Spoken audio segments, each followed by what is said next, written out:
है 21%। वास्तव में 21% ऊर्जा क्षेत्र जो अभी वर्तमान में संपूर्ण ऊर्जा का जो प्रतिशत है वो अक्षय ऊर्जा या नवीकरणीय ऊर्जा के रूप में पाया जाता है। आइए कुछ अन्य ऊर्जा स्रोतों के भी आंकड़े को देखते हैं। भारत में ऊर्जा उत्पादन में 21% नवीकरणीय ऊर्जा अर्थात अक्षय ऊर्जा है, 64% थर्मल ऊर्जा अर्थात तापीय ऊर्जा है, नाभिकीय ऊर्जा का प्रतिशत मात्र 2% है तथा हाइड्रोजन ऊर्जा यानी हाइड्रो ऊर्जा यानी जल विद्युत से प्राप्त होने वाले ऊर्जा का योगदान 13% है। तो ये आंकड़े आप निश्चित रूप से याद कर लेंगे, ये आपके पीटी और मेंस दोनों जगह उपयोग में आएंगे। तो चलिए अगले प्रश्न की ओर चलते हैं। अगला हमारा प्रश्न है, चैलेंजर गर्त का संबंध किस महासागर से है? तो इसके बारे में आपने कई बार पढ़ा भी होगा कि ये दुनिया का सबसे गहरा गर्त है। ये चैलेंजर गर्त का संबंध जो है वो प्रशांत महासागर क्षेत्र से है। आइए जानते हैं इसके विषय में कुछ अन्य तथ्य। चैलेंजर गर्त मेरियाना ट्रेंच का सबसे गहरा स्थान है जो प्रशांत महासागर में स्थित है। तो यहाँ से आप ये उत्तर चिन्हित कर सकते हैं। इसके अलावा मैं बता दूं, चैलेंजर गर्त पश्चिमी प्रशांत महासागर में मेरियाना द्वीप के पास स्थित है। हाल ही में इस मेरियाना ट्रेंच में पहुंचने वाली प्रथम महिला कैथी सुलीवान बनी है, जो कि करेंट अफेयर्स की दृष्टि से महत्वपूर्ण हो सकता है। इस मैप को अगर आप देखेंगे तो एशिया के इस पूर्वी भाग में जो एक बड़ा सा महासागरीय क्षेत्र है उसे ही हम लोग प्रशांत महासागर कहते हैं, जो एशिया के पूर्वी तट से लेकर के दोनों अमेरिका, उत्तरी एवं दक्षिणी अमेरिका के पश्चिमी तट से जुड़ा हुआ है। आते हैं अगले प्रश्न की ओर। अगला प्रश्न है, वरना तथा मूसी निम्न में से किसकी सहायक नदी है? इसका सही उत्तर है कृष्णा नदी, क्योंकि आपने मूसी और अन्य नदियों के बारे में कई बार पढ़ा भी होगा। ये कृष्णा नदी की सहायक नदी है। कृष्णा के बारे में सबसे पहले हम लोग जान ले। कृष्णा नदी दक्षिण भारत की द्वितीय सबसे महत्वपूर्ण नदी है। पहली जो है गोदावरी है, इसके अलावा दूसरी जो है वो कृष्णा है। ये महाबलेश्वर से निकलकर लगभग 1400 किलोमीटर की दूरी तय कर बंगाल की खाड़ी में गिरती है और यह दूसरी सबसे लंबी नदी है दक्षिण भारत की। महाराष्ट्र, कर्नाटक, तेलंगाना और आंध्र प्रदेश से गुजर करके ये बंगाल की खाड़ी में गिरती है।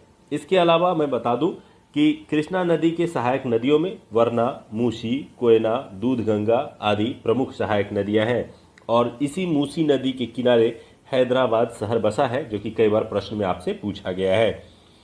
आते हैं चौथे प्रश्न में, ग्रेट सैंडी मरुस्थल किस देश में स्थित है? ऑप्शन है जापान, ब्रिटेन, केनिया और ऑस्ट्रेलिया। इसका सही उत्तर है ऑस्ट्रेलिया। ऑस्ट्रेलिया महादेश में कई मरुस्थल स्थित है, जैसे ग्रेट विक्टोरिया, तनामी मरुस्थल, गिब्सन मरुस्थल और सिम्पसन मरुस्थल। इसमें ग्रेट सैंडी मरुस्थल जो है वो काफ़ी प्रसिद्ध है और यहाँ से कई बार प्रश्न पूछे भी गए हैं। ग्रेट विक्टोरिया और गिब्सन से भी कई बार प्रश्न पूछे गए हैं। तो इसका सही उत्तर ऑस्ट्रेलिया है। इस मैप को अगर देखेंगे तो ग्रेट सैंडी डिजर्ट आपको ये ऑस्ट्रेलिया महादेश के पश्चिमी क्षेत्र में आपको दिखाई देगा। आते हैं अगले प्रश्न की ओर। अगला प्रश्न है हमारा पांचवा प्रश्न, काली मिट्टी का विस्तार भारत के किस राज्य में सर्वाधिक है? आपको पता है कि रेगुर मिट्टी के नाम से भी काली मिट्टी को जाना जाता है और यह मुख्य रूप से भारत के उस क्षेत्र में पाया जाता है जहां दक्कन के लावा के चट्टानों के टूटने से इसका निर्माण हुआ है। तो ऑप्शन आपके सामने है महाराष्ट्र, कर्नाटक, उत्तर प्रदेश और केरल। इसका सही उत्तर है महाराष्ट्र। महाराष्ट्र के क्षेत्र में सबसे ज़्यादा काली मिट्टी पाई जाती है, तो इसका सही उत्तर है महाराष्ट्र। बात करें काली मिट्टी के अन्य राज्य जहां पर ये पाई जाती हैं, तो कर्नाटक, गुजरात, मध्य प्रदेश भी ऐसे राज्य हैं जहां पर ये पाई जाती हैं। मुख्य रूप से इस क्षेत्र में जो दक्कन का पठार था उसके टूटने से, यानी उसके लावा के चट्टानों के छोटे छोटे कणों में टूटने से इस मिट्टी का निर्माण हुआ है। कपास के उत्पादन के लिए यह मिट्टी काफ़ी उपयुक्त मानी जाती है और यहाँ से कई बार प्रश्न भी आपको पूछे गए हैं। आते हैं छठे प्रश्न की ओर। भारत का प्रधानमंत्री होता है, चयनित होता है, निर्वाचित होता है, मनोनीत होता है या नियुक्त होता है? ये प्रश्न पॉलिटी सेक्शन से काफ़ी अच्छा प्रश्न है। इसका सही उत्तर है नियुक्त होता है। क्यों नियुक्त होते हैं इसके संबंध में सबसे पहले जानते हैं। क्योंकि प्रधानमंत्री की जो नियुक्ति है वो राष्ट्रपति के द्वारा की जाती है। ये डायरेक्ट जनता द्वारा नहीं चुने जाते हैं। डायरेक्ट जनता द्वारा जो चुने जाते हैं उसे हम लोग एमपी, मेंबर ऑफ पार्लियामेंट कहते हैं और उनके द्वारा जो अपने लीडर होते हैं उनको आगे बढ़ाया जाता है तथा राष्ट्रपति के द्वारा उन्हें नियुक्त किया जाता है। इस प्रकार से आप याद रख सकते हैं कि प्रधानमंत्री की नियुक्ति होती है और उनकी नियुक्ति राष्ट्रपति के द्वारा की जाती है और भारत में जो शासन व्यवस्था है उसमें वास्तविक शक्ति जो है वो प्रधानमंत्री के हाथों में ही होती है। आते हैं अगले प्रश्न की ओर, जो है हमारा 7वां प्रश्न। भारत शासन अधिनियम 1935 द्वारा स्थापित संघ में अवशिष्ट शक्तियां किसके पास प्रदान की गई थी? तो सबसे पहले ये समझ लें कि ये भारत शासन अधिनियम 1935 के समय का प्रश्न पूछा जा रहा है। यानी उस समय भारत में जो शासन पद्धति थी वो ब्रिटिश के हाथों में थी, इसलिए जितने भी अवशिष्ट शक्तियां थी वो ब्रिटिश के हाथ में गई, और इसीलिए इसका सही उत्तर जो होगा वो गवर्नर जनरल होगा।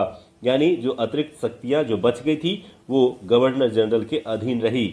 आइए जानते हैं 1935 में भारत शासन अधिनियम द्वारा स्थापित संघ में अवशिष्ट शक्तियां गवर्नर जनरल को प्रदान की गई थी, लेकिन जब देश स्वतंत्र हुआ और संविधान का निर्माण हुआ तो अवशिष्ट शक्तियां जो है वो केंद्र के पास रहीं। आते हैं 8वें प्रश्न की ओर। जवाहरलाल नेहरू ने निम्न में से किस अधिनियम को गुलामी की दास्ता की संज्ञा दी है? तो जवाहरलाल नेहरू जी ने यह संज्ञा जो है वो भारत शासन अधिनियम 1935 को दी थी। आपको पता है कि भारत शासन अधिनियम 1935 के समय भारत जो था वो गुलाम था, और उस दौरान जो है भारत की जो आकांक्षाएं थी उसकी पूर्ति इस अधिनियम के माध्यम से नहीं की जा सकी, जिसके कारण इसे जवाहरलाल नेहरू जी द्वारा जो है गुलामी की दास्तां तथा मदन मोहन मालवीय द्वारा जो है इसे अंदर से खोखला बताया गया था। हालांकि जब देश आज़ाद हुआ और भारतीय संविधान का निर्माण हुआ तो सबसे ज़्यादा भारतीय संविधान में अनुच्छेद जो है वो भारत शासन अधिनियम से ही शामिल किए गए थे। आते हैं 9वें प्रश्न की ओर। संविधान के निर्माण के लिए गठित संविधान सभा का प्रतीक चिन्ह क्या था? इस प्रश्न को ध्यान से सुने, क्योंकि यहाँ पे संविधान सभा का प्रतीक चिन्ह पूछा जा रहा है। ऑप्शन है गुलाब, कमल, हाथी, तिरंगा। इसका सही उत्तर है हाथी। जब संविधान सभा का गठन हुआ तो संविधान निर्माण की प्रक्रिया 9 दिसंबर 1946 से प्रारंभ हुई थी। आपको पता होगा कि संविधान की पहली बैठक 9 दिसंबर 1946 को हुई थी, और इस दौरान ही संविधान सभा का जो संपूर्ण चिन्ह था वो हाथी के रूप में अपनाया गया था। इस मैप के थ्रू भी आप देख सकते हैं। आते हैं 10वें प्रश्न की ओर। संविधान के किस भाग का संबंध केंद्र शासित प्रदेशों के प्रशासन से है? आपको पता है कि भारतीय संविधान में कुल 22 भाग हैं, और इस 22 भागों में से अलग अलग भागों में अलग अलग प्रशासन को दर्शाया गया है। इसी क्रम में अगर बात करें तो इसका सही उत्तर जो है वो भाग 8 है। आइए थोड़ा सा इसको विस्तार से जानते हैं। भारतीय संविधान का जो भाग 5वां है यह संघ क्षेत्र के शासन से संबंधित है। वहीं भाग 6 राज्यों के शासन से संबंधित है, जबकि भाग 7वां विलुप्त कर दिया गया है, यानी इसको निरस्त कर दिया गया है, तथा भाग 8वां जो है ये केंद्र शासित प्रदेशों के संबंधित है। तो बात यहाँ ये 2-3 प्रश्न उठ करके आएंगे। कई बार ये भी पूछा जाएगा कि भारतीय संविधान का वह कौन सा भाग है जिसे विलुप्त कर दिया गया है, तो उसका सही उत्तर है भाग 7। इसे 7वें संविधान संशोधन 1956 द्वारा जो है विलुप्त किया गया था। तो इसका सही उत्तर जो है इस प्रश्न के अनुसार से भाग 8 इसका सही उत्तर है। आते हैं 11वें प्रश्न की ओर। वन्य जीव का संरक्षण निम्न में से किसके अंतर्गत आता है? तो वन्य जीव को संरक्षण करने के लिए कई प्रकार के प्रावधान किए गए हैं। भारतीय संविधान में इसका उल्लेख कई बार आता है। क्या मौलिक कर्तव्य के अंतर्गत आता है? क्या मौलिक अधिकार के अंतर्गत आता है? राज्य के नीति निर्देशक तत्वों के अंतर्गत आता है? ए एवं सी दोनों के अंतर्गत आता है? इसका सही उत्तर जो है वो है ए एवं सी दोनों। वास्तव में भारतीय संविधान में मौलिक कर्तव्यों के अंतर्गत भी भारतीयों से यह अपेक्षा की गई है कि वो वन एवं वन्य जीवों का संरक्षण करेंगे। इसके अलावा राज्य के नीति निर्देशक तत्वों में भी वन एवं वन्य जीवों के संरक्षण का प्रावधान किया गया है। यही कारण है कि इसका सही उत्तर जो है ऑप्शन डी ए एवं सी दोनों है। इसके अलावा वन्य जीव अधिनियम 1972 के तहत जीवों के रक्षा एवं संरक्षण के लिए एक कानून बनाया गया था। आते हैं 12वें प्रश्न की ओर। भारत के किस राष्ट्रपति को दार्शनिक राजा कहा जाता है? ऑप्शन है doctor Zakir Hussain, doctor Rajendra Prasad, doctor S Radhakrishnan, doctor Abdul Kalam. इसका सही उत्तर है doctor S Radhakrishnan. Doctor S Radhakrishnan अपने धर्मशास्त्र एवं दर्शन शास्त्र के लिए काफ़ी विद्वान थे। यही कारण है कि उन्हें विभिन्न विद्वानों द्वारा दार्शनिक राजा कह करके संबोधित किया गया। यही कारण है कि आपसे ये प्रश्न पूछा जा रहा है। डॉक्टर राधाकृष्णन के बारे में आप जानते हैं कि वह भारत के प्रथम उपराष्ट्रपति तथा भारत के द्वितीय राष्ट्रपति थे। आते हैं अगले प्रश्न की ओर। 13वां प्रश्न। भारतीय संविधान के किस अनुच्छेद में पंचायती राज संस्था का प्रावधान किया गया है। तो भारतीय संविधान के किस अनुच्छेद में पंचायती राज का प्रावधान है? ऑप्शन है अनुच्छेद 36, अनुच्छेद 38, अनुच्छेद 40, अनुच्छेद 42। इसका सही उत्तर आपको कई बार पढ़ने को मिला होगा। इसका सही उत्तर है अनुच्छेद 40। इसके संबंध में मैं बता दूं कि आर्टिकल 40 के अंतर्गत, जो कि राज्य के नीति निर्देशक तत्वों के अंतर्गत आता है, जो भाग 4 में है, इसमें ग्राम पंचायत यानी पंचायती राज संस्थाओं के गठन के संबंध में प्रावधान किया गया है। हालांकि इसे पूरी तरह से मान्यता 73वें संविधान संशोधन 1972 के तहत दिया गया था। आते हैं अगले प्रश्न की ओर। यदि पंचायत को भंग किया जाता है तो उसका चुनाव कितने समय के भीतर करवाया जाना अनिवार्य है? तो पंचायतों को भंग अक्सर कर दिया जाता है या कई बार भंग हो जाते हैं, तो ऐसे में उसके चुनाव करवाने के लिए जो समय सीमा निर्धारित की गई है वो 6 माह की गई है। अर्थात 6 माह के अंदर ही चुनाव संपन्न कराना अनिवार्य होता है। संविधान के अनुच्छेद 243 के तहत पंचायतों की अवधि 5 वर्ष रखी गई है और 5 वर्ष रहने से पूर्व ही इसका विघटन हो जाता है तो 6 माह के अंदर ही इसकी अवधि समाप्त होने से पूर्व ही चुनाव कराना अनिवार्य होता है। आते हैं 15वें प्रश्न की ओर। किस समिति ने भारत में लोकपाल की नियुक्ति का सुझाव दिया था? तो भारत में लोकपाल की नियुक्ति से संबंधित सबसे पहली बार सुझाव जो है वो प्रशासनिक सुधार आयोग के द्वारा दिया गया था। आइए जानते हैं प्रशासनिक सुधार आयोग के संबंध में। भारत में लोकपाल की नियुक्ति का सुझाव सर्वप्रथम प्रशासनिक सुधार आयोग द्वारा दिया गया। इस आयोग का गठन 5 जनवरी 1966 को किया गया था और मोरारजी देसाई को इसकी अध्यक्षता दी गई थी, यानी उनके नेतृत्व में ही ये प्रशासनिक सुधार आयोग गठित किया गया था। आते हैं 16वें प्रश्न की ओर। पन्नालाल घोष का संबंध किस वाद्य यंत्र से है? पन्नालाल घोष जो है वो विभिन्न प्रकार के यंत्रों से संबंधित है, यानी बांसुरी उनका जो है मुख्य वाद्य यंत्र है। तो यहाँ पे सही उत्तर जो है वो बांसुरी है। इसके अलावा आप याद रख सकते हैं कि हरिप्रसाद चौरसिया, एन लीला एवं राजेंद्र प्रसन्न भी बांसुरी वादन से संबंधित में प्रसिद्ध व्यक्ति हैं। आते हैं अगले प्रश्न की ओर। अगला प्रश्न है विश्व रेड क्रॉस दिवस कब मनाया जाता है? तो सबसे पहले जान लीजिए कि रेड क्रॉस क्या है और उसके बाद हम लोग इसके सही उत्तर को देखते हैं। इसका सही उत्तर है 8 मई। 8 मई को विश्व रेड क्रॉस दिवस मनाया जाता है। और इस दिन क्यों मनाया जाता है आइए जानते हैं इसके बारे में। रेड क्रॉस की स्थापना 1863 में 8 मई को हुई थी, जिसके कारण इसकी जो मनाने का दिवस है वो 8 मई को ही रखा गया है। ये उसका रेड क्रॉस का सिंबल यहाँ पर आपको दिखाई दे रहा है। यही कारण है कि इसे रेड क्रॉस दिवस के रूप में जाना जाता है। हेनरी डुनैंट के द्वारा यह स्थापित किया गया था। वर्तमान में इसका मुख्यालय जो है वो जेनेवा में है। इसके अलावा आप यहाँ याद रख सकते हैं कि 8 मई को ही प्रवासी पक्षी दिवस भी मनाया जाता है। तो यहाँ से भी एक प्रश्न आपको बनता है। आइए अगले प्रश्न की ओर चलते हैं, जो है हमारा 18वां प्रश्न। संयुक्त राष्ट्र संघ के किस अंग को दुनिया का पुलिसमैन कहा जाता है? तो आपको पता है कि संयुक्त राष्ट्र संघ के अंतर्गत 6 संस्थाएं काम करती है। उसमें जो पुलिसमैन की संज्ञा दी गई है वो सुरक्षा परिषद को दी गई है। क्यों दी गई है आइए जानते हैं इसके संबंध में। सुरक्षा परिषद वास्तव में अंतर्राष्ट्रीय शांति एवं सुरक्षा करने के उद्देश्य से बनाया गया है। अर्थात पूरे विश्व के सुरक्षा से संबंधित जिम्मेवारी सुरक्षा परिषद को सौंपी गई है। यही कारण है कि इसे संयुक्त राष्ट्र का दुनिया का पुलिसमैन कहा जाता है। आपको जानकारी होनी चाहिए कि सुरक्षा परिषद में कुल 15 सदस्य होते हैं, जिसमें से 5 अस्थायी तथा 10 अस्थायी सदस्य होते हैं। 5 अस्थायी सदस्य हमेशा के लिए फिक्स्ड है, जिनका नाम इस प्रकार है: चीन, फ्रांस, अमेरिका, ब्रिटेन और रूस।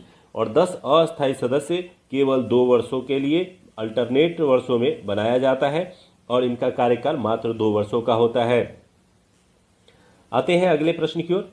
मेगास्थनीज ने भारतीय समाज को कितने भागों में विभाजित किया था? आपको पता है कि मेगास्थनीज मौर्य काल के दौरान एक दूत बन करके आए थे और भारत में मौर्य वंश के दौरान वहाँ पर इंडिका की उन्होंने रचना की थी।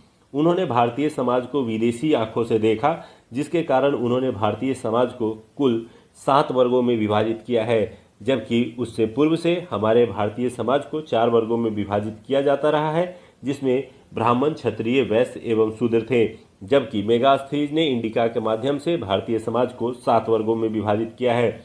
ये कौन से 7 वर्ग हैं आइए देखते हैं इसको। पहला दार्शनिक, दूसरा किसान, तीसरा अहीर, चौथा कारीगर, पांचवां सैनिक, छठा निरीक्षक और सातवां सभासद। अर्थात उन्होंने 7 वर्गों में भारतीय समाज को विभाजित किया है। आते हैं अगले प्रश्न की ओर। स्वामी विवेकानंद के द्वारा बेलूर मठ की स्थापना कब की गई थी? तो स्वामी विवेकानंद के द्वारा जो है बेलूर मठ की स्थापना की गई। यह उनके द्वारा रामकृष्ण मिशन की स्थापना के अगले वर्ष ही की गई थी। अर्थात इसका सही उत्तर जो है वो है 1897। 1897 में उन्होंने जो है बेलूर मठ की स्थापना की और 1896 में उन्होंने जो है रामकृष्ण मिशन की स्थापना की थी। इसके अलावा जानकारी के लिए आप याद रख सकते हैं कि आत्मीय सभा की स्थापना राजा राम मोहन राय, वेद समाज की स्थापना केशव चंद्र सेन, शारदा सदन की स्थापना रमाबाई तथा विश्व भारती रविन्द्रनाथ टैगोर द्वारा स्थापित किया गया था। आते हैं अगले पॉइंट की ओर। 21वां प्रश्न है हमारा, किस गवर्नर जनरल के कार्यकाल के दौरान नेटिव मैरिज एक्ट को पारित किया गया था?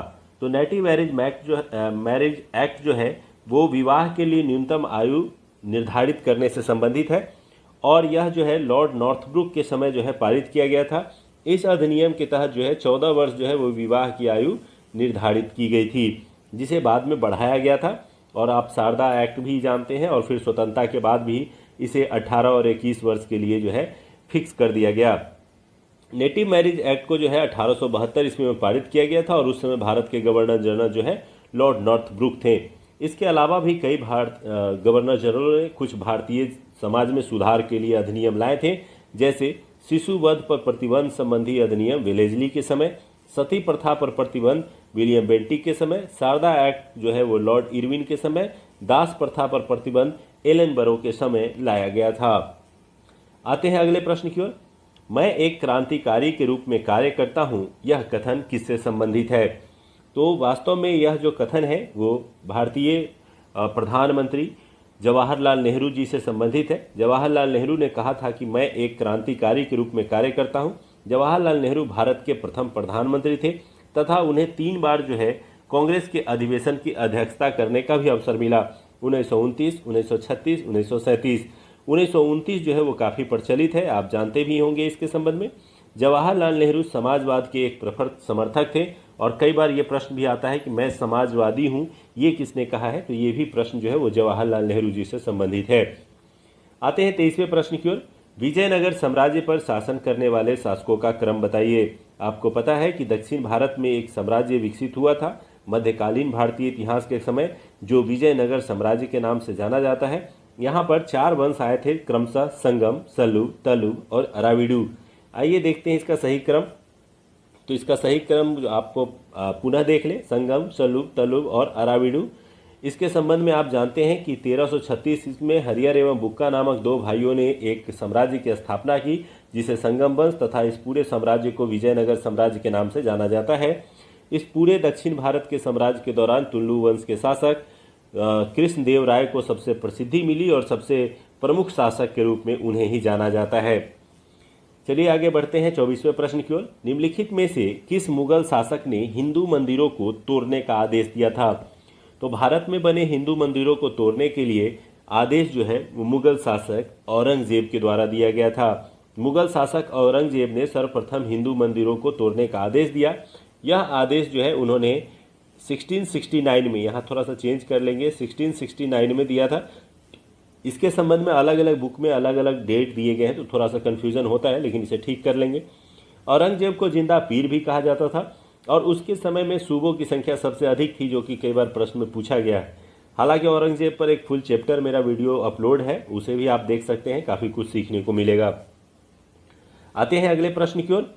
25वां प्रश्न, निम्नलिखित विद्रोह तथा प्रभावित क्षेत्र में किसका मिलान सही नहीं है? फकीर विद्रोह बंगाल क्षेत्र से, अहोम विद्रोह असम क्षेत्र से, चुआर विद्रोह झारखंड से, तेभागा विद्रोह बंगाल से। इसमें जो सही सुमेलित नहीं है वो है चुआर विद्रोह झारखंड। इसका सही कारण ये है कि चुआर विद्रोह जो है वो झारखंड में नहीं बल्कि बंगाल में आयोजित हुआ था। तो सही मिलान देख लें, फकीर विद्रोह बंगाल, अहोम विद्रोह असम, चुआर विद्रोह बंगाल, तेभागा विद्रोह बंगाल और कुका विद्रोह पंजाब में हुआ था। इसके अलावा जनजातियों से शुरू हुए विद्रोह पर एक वीडियो आपको बनाया गया है, जो कि प्लेलिस्ट में आपको मिल जाएगा, उसे देख सकते हैं। आते हैं अगले प्रश्न की ओर। 26वां प्रश्न, 1857 की क्रांति को लखनऊ में दबाने वाला ब्रिटिश नायक कौन था?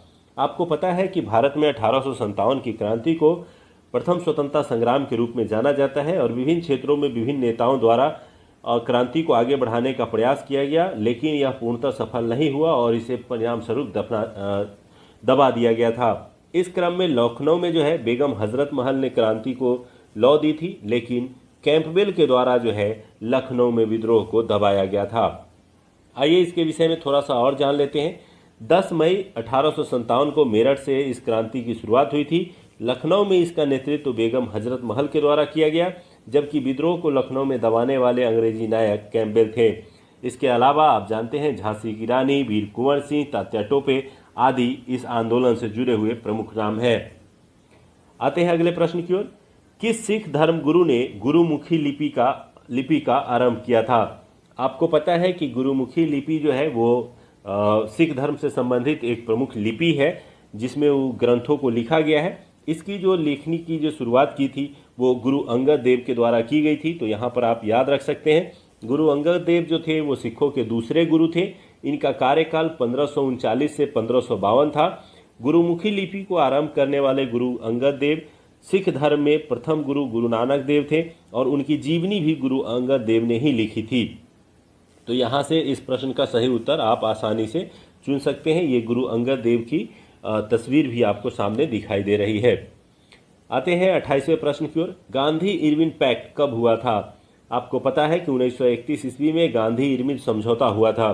तो अब आपको ऑप्शन में से चूज करना आसान हो गया होगा। इसका सही ऑप्शन जो है ऑप्शन डी है।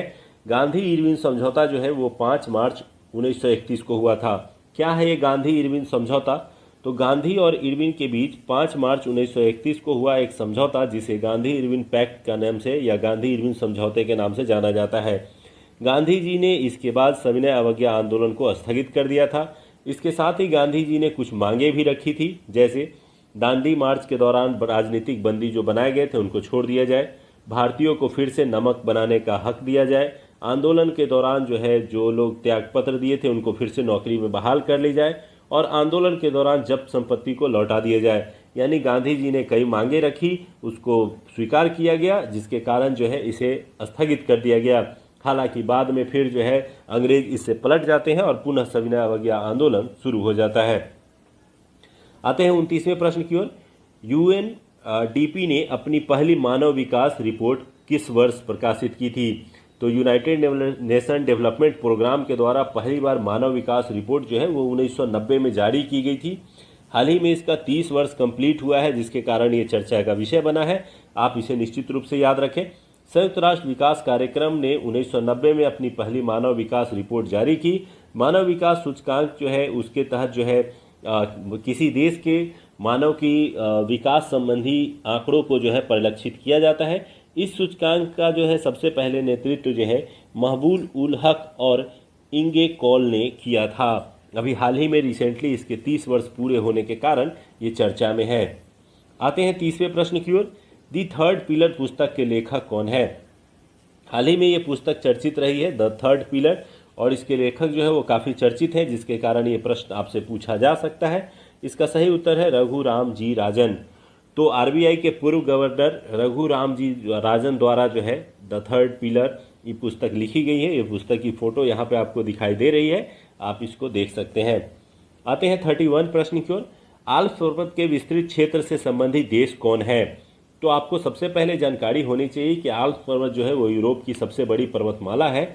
इसकी सबसे ऊंची चोटी जो है वो माउंट ब्लैक के नाम से जानी जाती है, जो फ्रांस में है। इसकी लंबाई लगभग 1200 किलोमीटर लंबी है और यह 8 देशों में फैली हुई है। मुख्य रूप से जिन देशों में ये फैली है उसका सही उत्तर ऑप्शन डी है, ए और बी। आप ये देख सकते हैं यूरोप का मैप, और इस मैप के थ्रू आप ये देख सकते हैं कि ये आल्प्स पर्वत का क्षेत्र है जो कई देशों में फैला हुआ है, जो कि फ्रांस से लेकर के स्पेशली स्विट्जरलैंड तक फैला हुआ है। आते हैं अगले प्रश्न की ओर। धान से निकलने वाली गैस कौन है? तो आपको पता है कि धान के खेतों में जब पानी का जमाव हो जाता है तो वहां से गैसों का रिसाव होता है, और यह गैस जो है मुख्य रूप से मीथेन गैस होता है।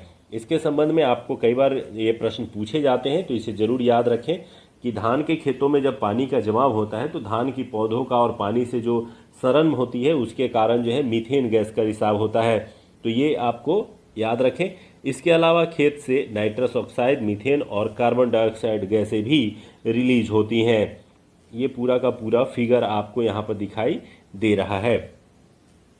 आते हैं अगले प्रश्न की ओर। निम्नलिखित में से ऊष्मा का सबसे अच्छा चालक कौन है? ऑप्शन है पारा, पानी, ईथर, बेंजीन। इसका सही उत्तर है पारा। इसको कई बार आपने प्रश्नों में पढ़ा भी होगा कि पारा जो है वो ऊष्मा का सबसे अच्छा सुचालक माना जाता है। दिए गए विकल्पों में ऊष्मा का सबसे अच्छा चालक पारा है। अन्य अच्छे सुचालकों में अगर बात करें तो तांबा, एल्युमिनियम, चांदी, सोना आदि भी काफ़ी जो है वो चर्चित है। यहाँ पर आप देख रहे हैं कि क्रम से ये दिखाई दे रहा है कि कौन जो है वो सबसे ज़्यादा सुचालक माना जाता है। आते हैं अगले प्रश्न की ओर। अगला प्रश्न है, सूर्य की ऊर्जा उत्पन्न होती है। ऑप्शन है नाभिकीय विखंडन द्वारा, आयनीकरण द्वारा, नाभिकीय संलयन द्वारा, ऑक्सीकरण द्वारा। इसके संबंध में आपने पढ़ा भी होगा कि सूर्य में जो नाभिकीय ऊर्जा है वो नाभिकीय संलयन द्वारा उत्तेजित होती है, जिसके कारण जो है ये लंबे समय तक प्रकाश उत्सर्जित करते रहता है। नाभिकीय विखंडन होता तो अभी तक सूर्य बुझ चुका होता।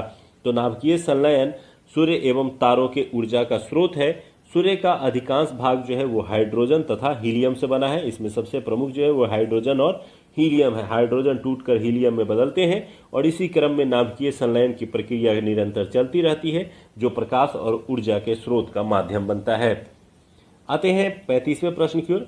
दूध उदाहरण है विलियन का, फेन का, वायुवियल का या पायस का। ये कई बार साइंस के सेक्टर में ये प्रश्न पूछा जाता है। आइए देखते हैं इसका सही उत्तर। इसका सही उत्तर है पायस। पायस अर्थात इमल्सन। अब आते हैं जानते हैं ये क्या होता है। दूध एक पायस का उदाहरण है। पायस मतलब दो या इससे अधिक अमिश्रित तरल जब पदार्थों से बना एक मिश्रण अगर आपके सामने आता है तो उसे हम लोग पायस या इमल्सन कहते हैं। दो या इससे अधिक अमिश्रणीय तरल पदार्थों से बनने वाले पदार्थ को हम लोग जो है इमल्सन कहते हैं। तो यही कारण है कि दूध जो है वो एक इमल्सन का उदाहरण होता है। आते हैं अगले प्रश्न की ओर। अगला प्रश्न है, एक्वा रेजिया निम्नलिखित में से किससे मिलाकर के बनता है? तो एक्वा रेजिया जिसे हम लोग अम्लराज के नाम से जानते हैं, जब इसे ताज़ा रूप में मिलाया जाता है तो लगातार धुआं जो है यहाँ से रिलीज होता है। इसका सही उत्तर जो है वो ऑप्शन सी है। HCl एवं HNO3 के मिलाने से जो है एक्वा रेजिया यानी अम्लराज का निर्माण होता है। आइए जानते हैं इसके संबंध में। तो हाइड्रोक्लोरिक एसिड HCl और नाइट्रिक एसिड HNO3 को मिलाकर एक्वा रेजिया बनाया जाता है। इसके मिश्रण के बाद जो ये घोल तैयार होता है ये ऑरेंज कलर का होता है और इससे निरंतर धुआं निकलता रहता है। आते हैं 37वें प्रश्न की ओर। शक्ति का मात्रक क्या होता है? ये कई बार पूछा गया प्रश्न है और आजकल BPSC से लेकर के अलग अलग एग्जाम में भी इस तरीके के शॉर्ट फॉर्म प्रश्न भी पूछ लिए जाते हैं। इसका सही उत्तर है वाट। शक्ति का जो मात्रक होता है वो कार्य बटा समय अर्थात वाट जो है इसका सही उत्तर है। आते हैं 38वें प्रश्न की ओर। बल का व्यंजक न्यूटन के किस गति नियम से प्राप्त होता है? तो ये आपने पढ़ा भी होगा कि व्यंजक के रूप में जो नियम प्राप्त होता है वो द्वितीय गतिकीय नियम से प्राप्त होता है। जब किसी वस्तु पर बाह्य बल लगाया जाता है तो उस बल की दिशा में उत्पन्न त्वरण आरोपित बल के समानुपाती एवं द्रव्यमान के व्युत्क्रमानुपाती होता है। अतः बल का व्यंजक जो है वो न्यूटन के दूसरे नियम से प्राप्त होता है। तो ये आपने कई बार पढ़ा भी होगा। तो इसका सही उत्तर जो है वो द्वितीय गतिकीय नियम से प्राप्त होता है। आते हैं 39वें प्रश्न की ओर। डायनमो एक युक्ति है जो परिवर्तित करता है। तो सबसे पहले ये जान लीजिए कि बिजली उत्पादन के लिए एक यंत्र का उपयोग हम लोग करते हैं जिसे डायनमो कहते हैं। तो डायनमो को जैसे ही आप उपयोग में लाइएगा तो क्या करेगा, एक यंत्र जो है वो बिजली उत्पादित करेगा। तो ऐसे में इसका सही उत्तर हो जाएगा कि एक यांत्रिक ऊर्जा को विद्युत ऊर्जा में बदलता है। तो इसका सही उत्तर हो गया एक यंत्र के द्वारा विद्युत उत्पादन किया जाता है। जब हम मोटर की बात करेंगे तो जो जस्ट इसका अपोजिट हो जाएगा। एक मोटर को बिजली कनेक्शन देते हैं तो वो चलने लगता है, यानी विद्युत प्राप्त करके यंत्र काम करता है। तो यानी विद्युत ऊर्जा से यांत्रिक ऊर्जा होगा, जबकि डायनमो पूछा जाएगा तो यांत्रिक ऊर्जा से विद्युत ऊर्जा होगा। आते हैं अगले प्रश्न की ओर। अगला प्रश्न है, दूध का आपेक्षिक घनत्व किससे मापा जाता है? ऑप्शन है हाइड्रोमीटर, न्यूट्रोमीटर, लैक्टोमीटर, हाइग्रोमीटर। इसका सही उत्तर है लैक्टोमीटर। ये लैक्टोमीटर यंत्र का जो है उदाहरण दिया जा रहा है। जब दूध में इस मीटर को डाला जाता है तो यह ऊपर तैरने लगता है और तैरने के दौरान ही वह दूध के घनत्व को बताता है, जिससे पता चलता है कि दूध की शुद्धता कितनी अधिक है। तो यानी दूध के आपेक्षिक घनत्व एवं शुद्धता मापने के लिए लैक्टोमीटर का प्रयोग किया जाता है। 41वें प्रश्न में आते हैं, निम्नलिखित में से कौन पारिस्थितिकी तंत्र का अजैविक घटक नहीं है? तो सबसे पहले ये जान लीजिए कि पारिस्थितिकी तंत्र के अंतर्गत दो प्रकार के घटक होते हैं, एक जैविक तथा अजैविक। तो जैविक के अंतर्गत वैसे आते हैं जो जीवित हैं, जैसे पौधे, जानवर, मनुष्य आदि, और अजैविक घटक के अंतर्गत वो आते हैं जो जीवित नहीं है। तो ऐसे में यहाँ प्रश्न पूछा जा रहा है कि अजैविक घटक कौन नहीं है। तो यानी जीव जो होंगे वो अजैविक घटक नहीं होंगे, बल्कि प्रकाश, जल और मिट्टी अजैविक घटक होंगे। तो आइए देखते हैं इसके सही उत्तर को। इसका सही उत्तर जो है वो है जीव। जीव एक अजैविक घटक नहीं बल्कि जैविक घटक है। सबसे पहले इसको समझिए, जैविक अर्थात बायोटिक। बायोटिक में प्लांट्स, एनिमल और जो छोटे छोटे जीव जंतु होते हैं वो सभी शामिल होते हैं। अजैविक घटक में वायु, हवा, पानी और मिट्टी जैसे अजैविक घटक को शामिल किया जाता है। ये दोनों घटकों के मिलने से ही पारिस्थितिकी तंत्र का निर्माण होता है। आते हैं अगले प्रश्न की ओर। अगला प्रश्न है हमारा 42वां प्रश्न, निम्नलिखित में से कौन सही कथन नहीं है? ऑप्शन है, टमाटर में लाल रंग का एक कारण लाइकोपीन होता है, पपीते के पीले रंग का कारण सेलेनिन होता है, सेब के लाल रंग का कारण एंथेसाइनिन होता है और लाल मिर्च के लाल होने का कारण कैप्सेसिन होता है। इसका जो सही उत्तर है वो है, पपीते के पीले रंग का कारण सेलेनिन नहीं होता है, क्योंकि यहाँ पूछा गया है कौन नहीं होता है। तो इसका जो सही उत्तर है वो ऑप्शन बी है, क्योंकि पपीते का जो पीलापन होता है वो यह मूल रूप से कैरोटीन के कारण होता है।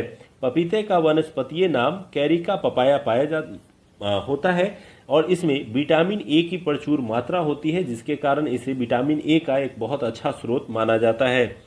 आते हैं अगले प्रश्न की ओर, जो है हमारा 43वां प्रश्न, निम्न में से कौन सा कण रक्त में नहीं पाया जाता है? ऑप्शन है, लाल रक्तकण, श्वेत रक्तकण, बिंबाणु, प्रोथ्रोम्बिन। तो इसका जो सही उत्तर है वो है प्रोथ्रोम्बिन है, क्योंकि प्रोथ्रोम्बिन हमारे ब्लड का पार्ट नहीं होता है। यह एक प्रकार का प्लाज्मा होता है जो कि रक्त को जमने में उपयोग में आता है। बाकी इसके सभी जो है वो रक्त के पार्ट होते हैं। आते हैं 44वें प्रश्न की ओर, द्वितीय गोलमेज सम्मेलन का आयोजन कब किया गया था? तो आपको पता होना चाहिए कि गोलमेज सम्मेलनों का आयोजन जो है 1930 से लेकर के 1932 के बीच में किया गया और कुल 3 गोलमेज सम्मेलनों का आयोजन हुआ था, जिसमें पूछा जा रहा है द्वितीय गोलमेज सम्मेलन का प्रथम जो आयोजन का दिनांक है वो कब है। तो आइए जानते हैं इसका सही उत्तर। इसका सही उत्तर है, सितंबर में हुआ था। ये 7 सितंबर 1931 को द्वितीय गोलमेज आंदोलन की सम्मेलन की शुरुआत हुई थी और गोलमेज सम्मेलन में इसमें कांग्रेस ने भाग लिया था और कांग्रेस की ओर से जो है इसमें गांधी जी ने पार्टिसिपेट किया था। हालांकि यह सांप्रदायिक समस्याओं के कारण जो है यह असफल रहा था। इसको याद कर लीजिए कि नवंबर 1930 से लेकर के जनवरी 1931 के बीच प्रथम गोलमेज सम्मेलन हुआ। 7 सितंबर 1931 से लेकर के दिसंबर 1931 के बीच द्वितीय गोलमेज सम्मेलन हुआ और तृतीय गोलमेज सम्मेलन नवंबर-दिसंबर 1932 में आयोजित हुआ था। आते हैं 44वें के बाद 45वें प्रश्न की ओर। 1942 में राजेंद्र प्रसाद को गिरफ्तार करके किस जेल में रखा गया था? आपको पता होगा कि जब 1942 की क्रांति शुरू हुई थी तो उस दौरान जितने भी भारत के प्रमुख और प्रसिद्ध नेता थे उन्हें गिरफ्तार करके अलग अलग जेलों में बंद कर दिया गया था। उसी दौरान जो है डॉक्टर राजेंद्र प्रसाद को बांकीपुर जेल में बंद किया गया था। ये कई बार प्रश्न के रूप में पूछा गया है और काफ़ी महत्वपूर्ण प्रश्न है। 9 अगस्त 1942 को महात्मा गांधी तथा अन्य प्रमुख कांग्रेस नेताओं को गिरफ्तार कर लिया गया था। बिहार में राजेंद्र प्रसाद को गिरफ्तार करके बांकीपुर जेल में रखा गया था, जबकि वहीं गांधी जी को पूना के आगा खां पैलेस में जो है कैद किया गया था। यह भी कई बार प्रश्न के रूप में पूछा गया है।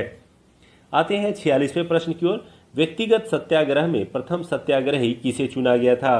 तो आपको पता होगा कि 1940 में सत्याग्रह की शुरुआत की गई थी, जो कि गांधी जी के पहलों में शामिल है और उन्होंने इसे व्यक्तिगत सत्याग्रह का नाम दिया था। इस दौरान सबसे पहले जो व्यक्तिगत सत्याग्रही बने थे वो विनोबा भावे बने थे और जबकि दूसरे जो सत्याग्रही बने थे वो जवाहरलाल नेहरू बने थे। तो इसका सही उत्तर आप आसानी से चुन सकते हैं, विनोबा भावे। अगस्त प्रस्ताव की पूरी तरह से अस्वीकार करते हुए कांग्रेस ने गांधी जी के नेतृत्व में जो है व्यक्तिगत सत्याग्रह की शुरुआत 1940 में की और इस दौरान प्रथम सत्याग्रही विनोबा भावे तथा द्वितीय सत्याग्रही जवाहरलाल नेहरू बने थे।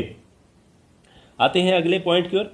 निम्नलिखित में से किसने मित्र मेला संघ की शुरुआत की थी? तो आपको सबसे पहले जान लेना है कि मित्र मेला जो है एक गुप्त संस्था थी और इस गुप्त संस्था की शुरुआत जो है वो बीडी सावरकर के द्वारा की गई थी। तो इसका सही उत्तर जो है वो है बीडी सावरकर। बीडी सावरकर ने मित्र मेला नामक एक संगठन का निर्माण किया था। इनका पूरा नाम विनायक दामोदर सावरकर है। इसकी स्थापना उन्होंने 1899 ईस्वी में की, जो आगे चल करके अभिनव भारत नामक एक संगठन के रूप में काफ़ी प्रसिद्ध हुआ था। तो यहाँ से दोनों पॉइंट आप याद कर लीजिए और बीडी सावरकर जी का नाम याद कर लीजिए। आते हैं 48वें प्रश्न की ओर। वर्तमान में कितने कंपनियों को क्रमशः महारत्न तथा नवरत्न का दर्जा प्राप्त है? तो आपको पता होगा कि जो कंपनी अधिक पूंजी शेयर वाले होते हैं वो महारत्न, उससे कम वाले नवरत्न और उससे कम वाले मिनी रत्नों के सूची में शामिल किए जाते हैं। तो वर्तमान में अगर बात करें महारत्न कंपनी और नवरत्न कंपनियों की संख्या का, तो इसका सही उत्तर है कि वर्तमान में महारत्न कंपनियों की संख्या 10 एवं नवरत्न कंपनियों की संख्या 14 है। इसमें आपको जो ये फिगर दिखाई दे रहे हैं ये महारत्न कंपनियों के हैं। आप इसे निश्चित रूप से नोट डाउन कर ले। यहाँ से कई बार पूछा जाता है कि निम्नलिखित में से कौन महारत्न नहीं है, तो वैसे में आपको नाम याद होना चाहिए कि SAIL, HP, NTPC, Power Grid, भेल, गेल, इसके अलावा Coal India, ONGC, Indian Oil और भारत पेट्रोलियम जैसी कंपनियां महारत्न की श्रेणी में आती हैं। आते हैं 49वें प्रश्न की ओर। ग्लाइकोलिसिस में परिवर्तित होता है। प्रोटीन ग्लूकोज में परिवर्तित होता है, ग्लूकोज फ्रुक्टोन में परिवर्तित होता है, मंड ग्लूकोज में, ग्लूकोज पायरुविक अम्ल में परिवर्तित होता है। तो ग्लाइकोलिसिस में जो परिवर्तित होता है इसका सही उत्तर है ग्लूकोज पायरुविक अम्ल में जो है परिवर्तित हो जाता है। ये एक बायो का बहुत ही इंपॉर्टेंट प्रश्न है, कई बार एग्जाम में इसे पूछा गया है। तो इसका सही उत्तर जो है वो ग्लूकोज जो है पायरुविक अम्ल में जो है परिवर्तित होता है। ये ग्लाइकोलिसिस का जो है एक प्रमुख उदाहरण है। आते हैं अगले और अंतिम प्रश्न की ओर। आज का ये हमारा अंतिम प्रश्न है। पादप जगत में निम्नलिखित व्यष्टियों में से कौन सा मुख्यतः जलीय है? ब्रायोफाइट, शैवाल, टेरिडोफाइट और अनावृत बीजी।